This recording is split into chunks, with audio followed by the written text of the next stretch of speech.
Hey everybody, it's Megan and welcome back to All About Baby Names. Today is English boy names.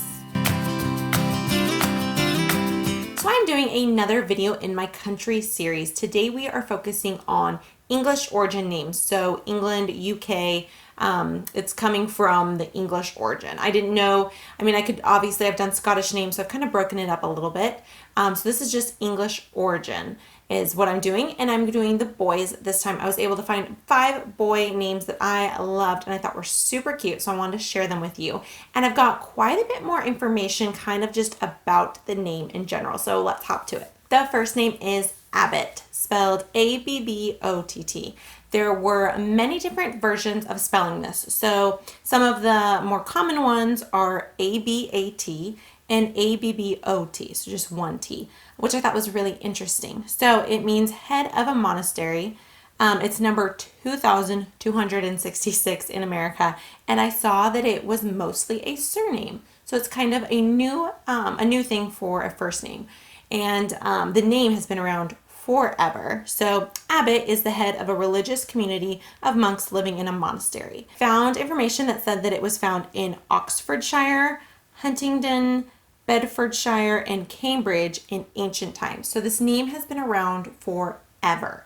And I think it is becoming more of a popular name as a first name than a surname because people are loving using surnames as first names. I think Abbott is such a cool kind of old school name sounding, and maybe Abe could be a nickname, or there really wouldn't be a nickname with this, which I absolutely love. So I think Abbott would be a cool name for a little boy. The next English boy name is Nixon. Means son of Nicholas, and it's number 519 here in the US as of 2016. The information about this name that I could find was that it said that it came from Nixon and was shortened over time with different pronunciations and different dialects and how people pronounced it. It was shortened to Nixon. So that means that came from St. Nicholas, and it was kind of just morphed into a different name over time. So yes, this is a name that the origin doesn't necessarily come from England, but St. Nicholas, people in England, so English, ancient English times, they shortened the name down to Nixon. It's a very long story. I found lots of information. I will link down below so you guys can actually read like the whole passage that I found that explained it all. And it's just from St. Nicholas, they've shortened it down to Nixon. Somewhere along the line that happened. So in the US, you might know this name because of our 37th president, Richard Nixon. So obviously Nixon was his last name, and this name as a first name is somewhat new. And I think that is because of the whole using surname as first name. People are trying to find something new and different, and Nixon is definitely there. Like, people know how to pronounce it, they know the name.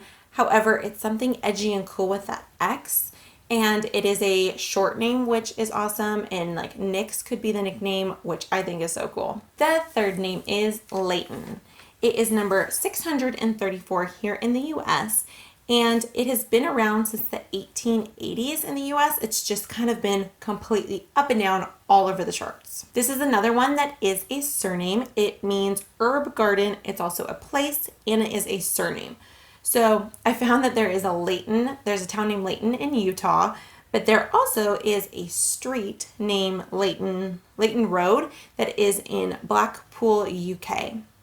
So this is a name that has a lot of different meanings. I found like leek garden was another meaning, and I think it is a very cool, different name. It sounds, there's like Dayton, I've heard that, and there's the city Dayton. So Layton, it would just be a little twist on that, and I think it is so cool and different.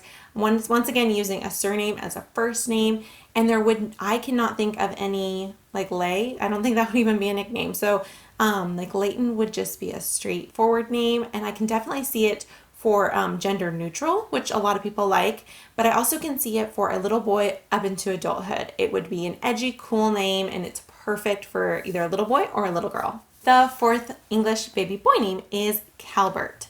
Now, there is different spellings of this over time. This name has been around for a long time. Once again, it is a surname.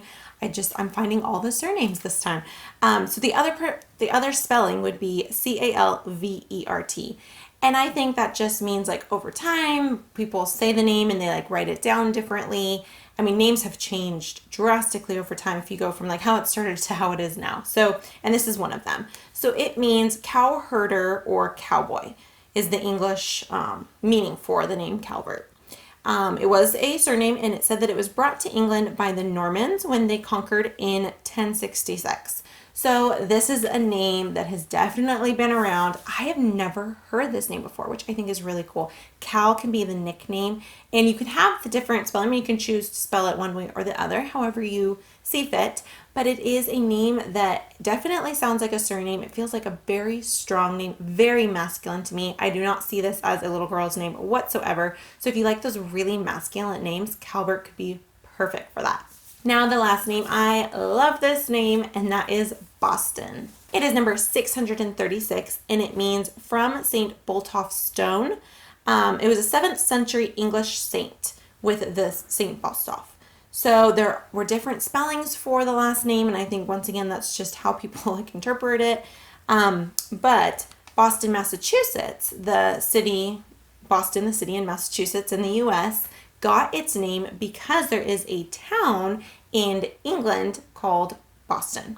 So, and after the saint. So there were a lot of immigrants that came from that city in England, and they came to the U.S. Because of religious persecution and all that kind of stuff that happened. So they came to the U.S. and they made Boston, and they just kept the name, and that is how Boston came to be. Now, this is a name that I found that is used mostly in the U.S., Canada, and Australia, but mostly in the U.S. So this is a name that originated from an English origin. However, it's not really used by the sounds of it. So if you're in England and do you know many Bostons? I have heard this name as a first name. There is a YouTuber, Bonnie Holine. She has a little Boston. And I think this is a cool name. It is definitely a name that people can pronounce. There wouldn't really be a nickname, which is awesome. And I think Boston is a cool, edgy name. You don't have to be affiliated with the actual city.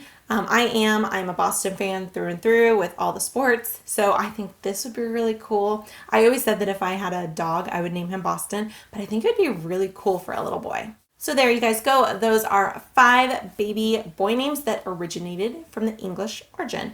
So once again, if I pronounced anything wrong, leave me a friendly comment about how to pronounce these names. I believe I pronounced everything correctly this time. And then also, if you guys have any more English origin names, and I know not all names, according to the internet, they might say they're one thing and they are something else. Just leave a friendly comment down below. Did my research to the best of my abilities. And next week is going to be the English origin girl names. So make sure to check out that video. And if you have not seen all my other baby name videos, make sure to go check them out. They will always be linked down below. You can go back to my channel and find tons and tons of baby names. I hope you guys are having an amazing day. Make sure to hit that subscribe button, the little bell next to it. Leave me that friendly comment, and I'll see you guys next time. Bye, guys.